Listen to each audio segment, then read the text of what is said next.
Hi, and welcome to MD Movie Review Season 1. Today we'll be talking about The Hangover Part II. Basically, may I remind you before I start this is a major spoiler show. So if you are really looking forward to see this movie and don't want any spoilers about it, I suggest you turn off the computer right now, or at least exit out of this video, because this is a major spoiler alert. So basically, today I'll be just explaining the summary of The Hangover Part II. Now, as a sequel, I think it was an okay movie. I definitely think the first movie was better. So I'm going to start with comparing it to the first movie. Now basically this storyline is basically like the same. I mean, like exactly the same, just in a different country, and instead of Doug, it's Teddy, Stu's future wife's little brother, and he's the one who gets lost. Now I'm going to tell you about each character next. Now Doug doesn't participate. He's in the movie, but he doesn't really participate with them. So it's a four-person thing, and pretty much Alan hates Teddy. So so Teddy is the little brother of Stu's wife, or soon-to-be wife, and he's the one who gets lost. Now they find him in the end, but he's missing a finger. I don't remember which one. I don't think that's important.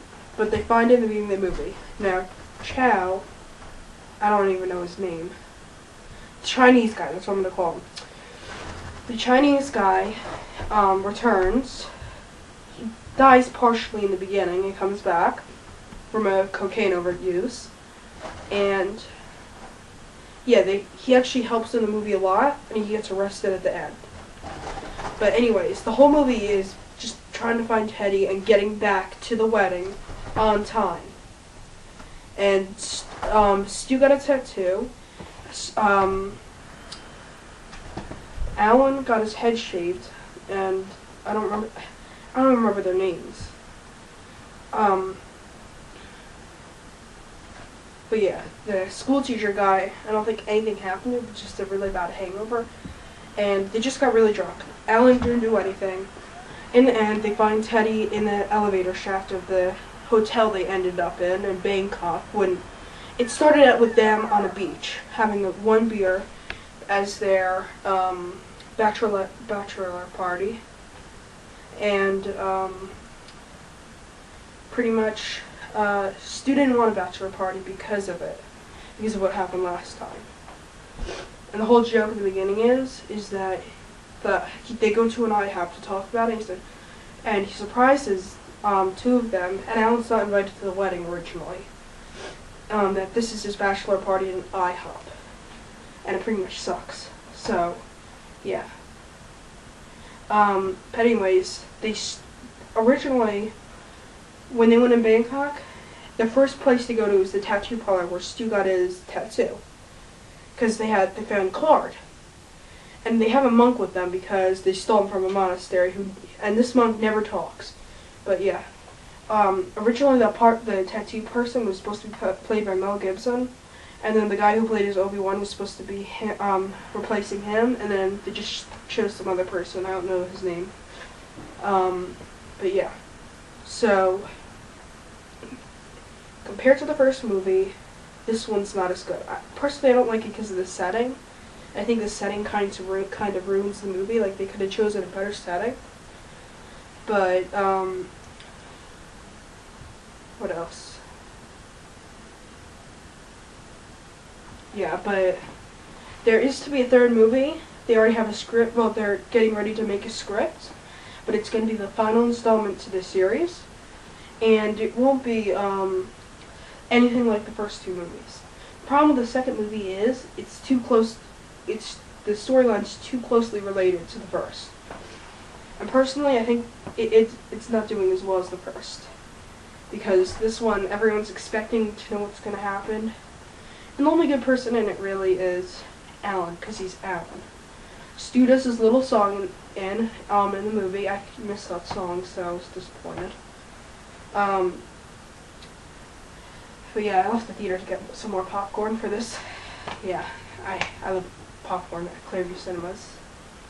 It's not a real movie experience without popcorn. They would say it in some of the commercials before the movie. But yeah, I love the butter popcorn. But anyways, that's going off topic. Hangover 2, I came in there with high expectations because of the first movie. If you don't want good expectations, like if you don't have high expectations for it, then you're pretty much going to like the movie. Because if you have low expectations for it, you're going to love it. If anything, I'd rate this at a 7 out of 10 at most. I personally think this is 7 out of 10 for just even making it another one. 5 out of 10 for the whole movie though. Because basically it was a huge disappointment. I expected so much more better. The monkey, I think, helped it also with Alan. And I just read the other day that the monkey has been in 21 movies. And yeah, that was not a real cigarette, so he was smoking nothing. But he does know how to work a lighter. But yeah, it is a movie that's worth seeing if you really like The Hangover 1, but it's just going to be a huge disappointment, I personally think. Now, I would go see it again because it's me. I would see any movie again. I just love movies, but yeah, stay tuned for next week, because next week is, I'll be reviewing Super 8. And yes, I've already seen it. I'm starting up late. I'm sorry about that. Super 8, I'm just going to give you a little preview. I had low expectations before I went in. And go see Super 8 first. Or any movie, I'm going to say at the end of each episode that the next movie I'll be reviewing. So you have time between a week to see another movie. But I am going to delay the show eventually because next week I have finals. So I don't have enough time to put up episodes and everything and edit. But yeah. And I don't know what I'm doing. And just a little shout out, I don't know what I'm doing for the for NGTG shows yet. That's super delayed. It was supposed to start all the way back in January, and then it moved up to February, and then March, and so on and so on. And we set a real date for it this time for June 3rd. Well, guess what? It's way past that, so not going to be up for a little while because we're still disputing things, working on new ideas. We have filmed a few things, but we're just trying to. It's just a little too kind of like crazy. So we want to calm it down a little for the opening. But yeah, I'm so sorry that I'm getting off topic here. Hangover 2, great movie, go see it. But it's just not, I personally don't like it. You could have your own opinion. So, yeah, Super 8, go see, like I suggest, again, going back to this thing, I'm going to say every week when I finish the episode to go see that, really try it in between to go see the movie, because then you'll be able to understand it more and you can understand my review. Or if you just really don't want to see it and you just want to figure out what it's about, come over here on the show. But yeah, coming soon this week though, I do have some really good movies. I'm only doing movies that are in theaters, so next week is Super 8 and the following week is X-Men First Class. It's either X-Men First Class or Super 8 next week. I'm trying to choose between one of the two. I think I'm going to do X-Men First Class. I've seen all movies though. Sorry for putting this up so late. MD Movie Reviews Season 1 will premiere on Sundays along with game reviews. I have no game reviews though for today. Neither with demo reviews. I'm really excited for demos. I just tried Just Cause 2 and Red Faction, the new Red Faction. And I know these games are out already, but it's still worth looking at. So yeah. Okay. Until next week, which is X-Men First Class, go see some movies.